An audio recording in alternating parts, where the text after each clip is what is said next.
Hi guys, it's Tracy from the Lost Artichoke. Welcome to my kitchen, which is outdoors today. It is such a gorgeous day here in Southern California, so I thought, why not bring the kitchen outdoors? So I'm here today to show you guys how to put together a really simple citrus salad. It is citrus season, so it's only natural that we want to use all of those beautiful fruits between grapefruits, Cara oranges, we have Meyer lemons, and then I have a ton of this fennel growing in my garden. And you can find it kind of throughout the farmers markets as well as grocery stores right now. And this always pairs well with citrus. So we're gonna do that. Got some fresh golden beets. And then I have this really cool Radicchio strain. It's like a pink Radicchio. If you can't find that, you can always use the purple as well. So if you stick around, I'm gonna show you guys how to put together this easy salad. Okay, so the first step is really slicing our beets. I roasted my beets earlier in the week. You can do this ahead of time. You can put them in the refrigerator, let them cool or come to room temperature. Make sure that the peeling is off. I usually bake them for about an hour wrapped in tin foil on about 375. You can put a little olive oil and you can peel them before or you can do it after. I always find it's easier to peel them before. And then I've sliced them in these small thin rounds and we're gonna layer those into the salad. So just so you can see how I'm gonna slice it, but I'm gonna take this and I'm gonna slice just small, consistent rounds. They're about 1/4 of an inch. So we're gonna put those in a bowl. That's the first step. The second step is taking that fennel. So I've already trimmed it. You want to wash your fennel really well. Sometimes there's a lot of dirt and sand that gets in there. But you're really only going to use this bottom white part. And then I also saved a few of these fronds that are really nice to sprinkle on top, to put in dressings, and just to give an extra burst of flavor. So let me do that. So you're just going to finely chop these, and if you have a mandolin actually works really well. I do, but I'm going to use this knife that I got for Christmas, my new knife, and it's super sharp, so you got to watch your fingers. But you're going to slice this as thin as possible because we're going to keep it raw. We're not going to saute it, and you're just going to have it like that, and we're going to put that aside. We don't want the core, so we're going to cut off this upper top part as well. And then we're just gonna slice. I might have a little dirt still in there, but the dirt is from my garden. I know where it came from. There's no pesticides, it's organic. So that's fine. So I'm gonna do this, and then I'm going to come back and I'm gonna show you the next steps with the citrus. Okay, so now my next step is the citrus, and to me that's the most difficult part, to be fair. So I'm gonna get a different cutting board so I don't get the juice all over this one. And as you can see, I have two different types of citrus. I'm gonna use this ruby red grapefruit, and I'm gonna use these beautiful Cara oranges, which I've already taken the peelings off of for time's sake, but I'm gonna show you how to do this with the grapefruit. To segment it. So we want to make these beautiful segments, and I'll show you here once it's in this step. You're just gonna do it and it's gonna come out looking like that. So you want it to be just these perfect little segments. And you're gonna go right along the edge of the skin, the pulp basically, of each of these, each of the sections. So that's how we segment it, but then to get the peeling off, I always cut the top part off and make like a flat surface so that it's flat. And then you need a really sharp knife, and you're just gonna go along the edge of the fruit. And there's still some peeling that some skin that you might get, and you just can kind of go along and try to get that. So it's gotta be super sharp. I'm not the best at this, I'm gonna be honest. I always get skin.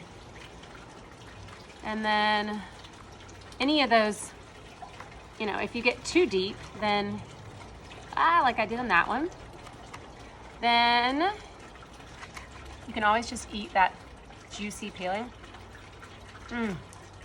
So good. So we're gonna have some more sweetness from the Cara orange, and then we're gonna have some you know, acidity, bitterness from the grapefruit.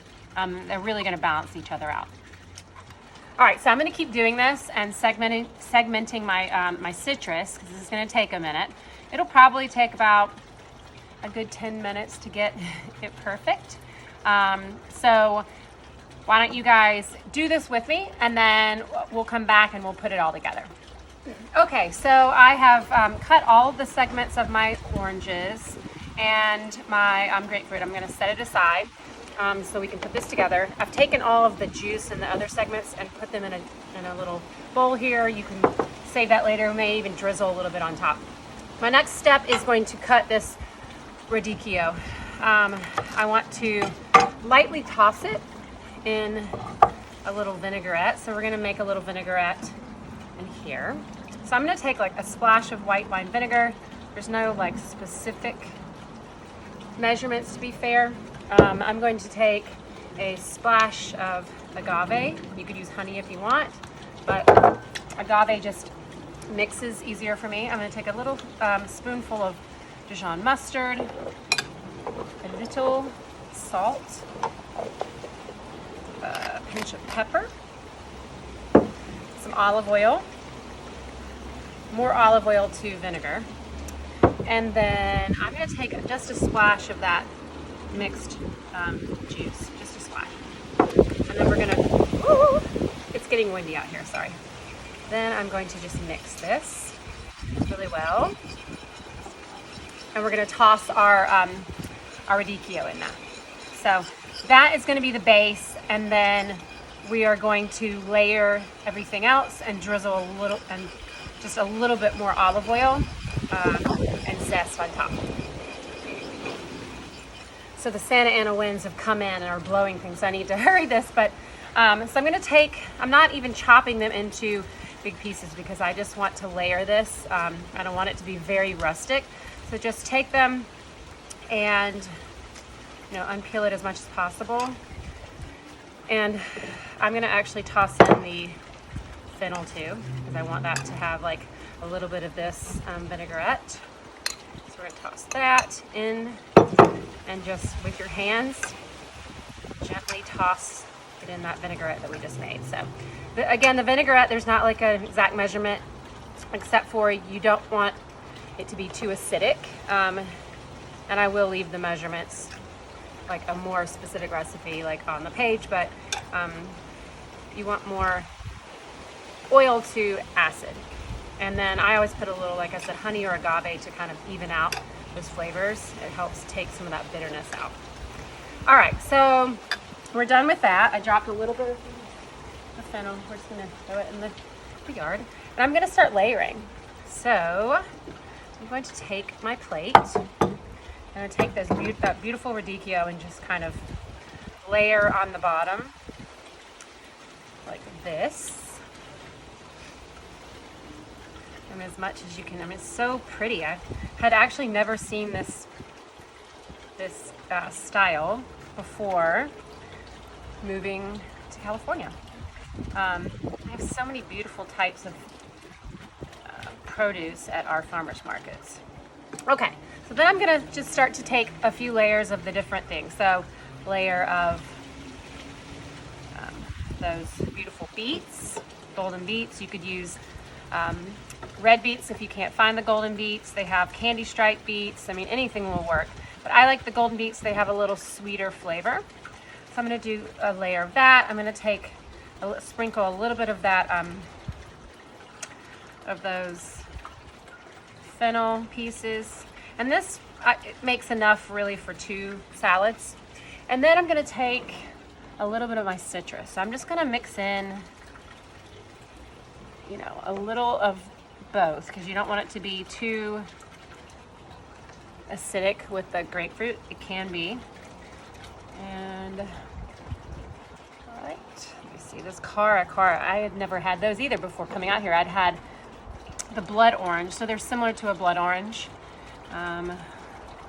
but slightly, it's more of a mix between a grapefruit and a, okay.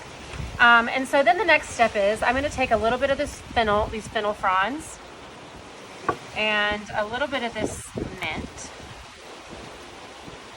and we're just going to chop that, and oh, I'm blowing away. Blowing away because of the wind. I'm just going to give it a nice little chop here. Just small. All right. I'm going to sprinkle a little of that on top, like this. And then I'm going to take some lemon zest. So I have I have a Meyer lemon tree outside. It's so nice. You can just go out and pick these beautiful lemons. And this is going to give it an extra boost of citrus. But those Meyer lemons have such a awesome flavor. All right, so I'm just going to sprinkle a little of that on top of that zest. I've taken some roasted, well actually I'm going to take a little bit of olive oil and just do a dab on top just to touch that. And then I've taken some roasted hazelnuts. So I roasted them on 375 for about 10 minutes. You don't want them to burn, and then you crush them. And I'm just sprinkle those on top like that. You can do as many as you want. I love hazelnuts, so better. And then I'm going to take a little feta. So I had some fresh feta that I got from the farmer's market as well. If you want to omit the cheese and make this vegan, you can totally do that too. But this is, as now, a vegetarian dish. And what am I now? Sorry, everything's blowing away. And then I'm just going to take a little bit of pepper on top, just crushed pepper, and a tad of salt. And there you go. Super simple salad using seasonal, fresh fruits and vegetables, you know, from my market. But I know that they have citrus throughout the U.S. right now, as well as fennel. So thank you guys for tuning in today, and can't wait to see what you guys make.